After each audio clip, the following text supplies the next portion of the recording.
होली मिलन कार्यक्रम इस बार पहली बार हुआ है, लेकिन ये मैं चाहता हूँ कि ये हर वर्ष के भांति होना चाहिए।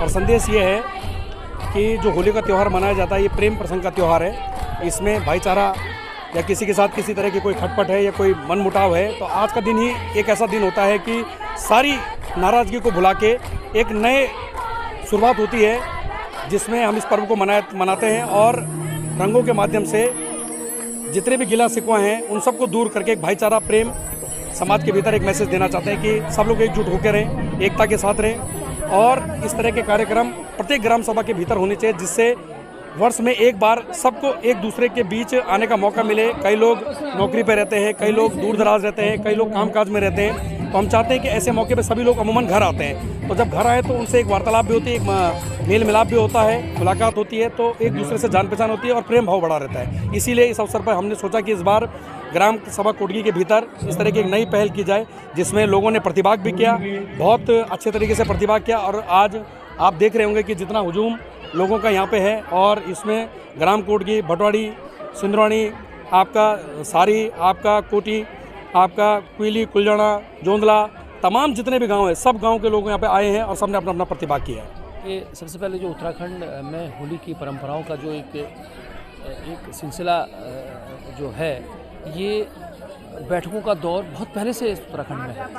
और इस बैठकों का मतलब होली का मैंने पहले भी कहा है, मैं कई जगह कहता भी हूँ, इसका मतलब ये है कि इस तरह के कार्यक्रम को आयोजित करने से जो हमारे पर्व हैं बचते हैं। क्योंकि आज हम देख रहे हैं कि बहुत सारी जो पश्चिमी सभ्यता है वो हमारे बच्चों पे हावी होती जा रही है, और हमारे बच्चे भी उस सभ्यता की ओर जा रहे हैं क्योंकि उनको कोई बताने वाला नहीं है। और इस तरह के कार्यक्रमों से क्या होता है कि बच्चे अपने जो कल्चर है, जो हमारी संस्कृति है, उससे जुड़ते हैं। लोग देखते हैं कि अच्छा हमारी परंपराओं में ऐसे गीत होते थे, अच्छा हमारे परंपराओं में इस तरह से झंडी लेके जाते थे, अच्छा हमारी परंपराओं में इस तरह से बैठक होली की होती थी, जिससे कि हर परिवार की खुशहाली के, गाँव की खुशहाली के लिए हम वो गीत गाया करते थे। तो आज बहुत अच्छा यहाँ पर आके लगा इस गाँव में। ये जो कोटगी गांव है, इतना सुंदर ये गांव है, और इस गांव में इतने लोग हैं जो इतने प्रफुल्लित होकर इस कार्यक्रम को लोगों ने देखा, और उनको ये लगा कि इस तरह का कार्यक्रम भी मतलब हमारी परंपराओं में होता रहा है। तो इतने खुश सभी लोग थे, हमें बहुत अच्छा लगा यहाँ पर आकर के। सभी लोगों ने बहुत ही मतलब हर्षोल्लास के साथ हमारे ये जो पारंपरिक गीतों को सुना और हम सभी को आशीर्वाद दिया। आज हमारा ग्राम सभा कोटगी में होली मिलन कार्यक्रम रखी गए। हमारे गांव का एक युवा बेटा द्वारा यो कार्यक्रम रखी गए, और जैसे कि हम सब लोगों ने, हमारे सारे गांव की, कोटगी भटवाड़ी की महिलाओं बहुत बढ़ चढ़ कर भाग लेने और बहुत हर्षोल्लास के साथ त्यौहार मनाई गई। और मैं पहले से भी हम महिला मंगल रही, हमसे भी 8-10 साल पहले से भी होली मिलन कार्यक्रम कन पर जय स्तर पर आज करी गई। ये बहुत भव्य कार्यक्रम रहे, भव्य समारोह रहे, और हम लोग तो बहुत खुशी हुए कि यही प्रकार हमारा युवक लोग जो अपनी परंपरा, अपनी संस्कृति आगे बढ़ाने रहो। और हम महिलाओं भी जय में बहुत वो हर्षोल्लास से मनाई गई रंगों का कार्यक्रम। आप समस्त देशवासियों, प्रदेशवासियों को रंगों के त्यौहार होली की हार्दिक शुभकामनाएं सबके जीवन में।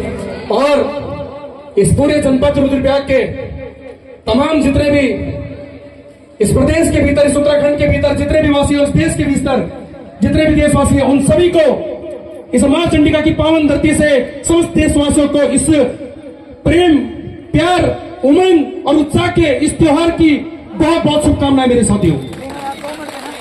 आप कुछ कर सकते हैं। मैंने पहले भी कहा था कि हमारे ग्राम सभा के भीतर ऋषभ मिंगाल जैसा लड़का जब देश के भीतर, इस पटल पे, इस देश के भीतर नाम रोशन करने का काम करता है, तो हम कहना चाहते हैं कि इस ग्राम सभा के भीतर होली मिलन कार्यक्रम हो, चाहे होली का दहन कार्यक्रम हो, चाहे दीपावली का कार्यक्रम हो, चाहे रक्षाबंधन का कार्यक्रम हो, चाहे किसी भी प्रकार का महिला दिवस का कार्यक्रम हो, हम उसको भली भांति बहुत पर्व के साथ, बहुत उमंग के साथ मनाने का दावा रखते हैं मेरे साथियों।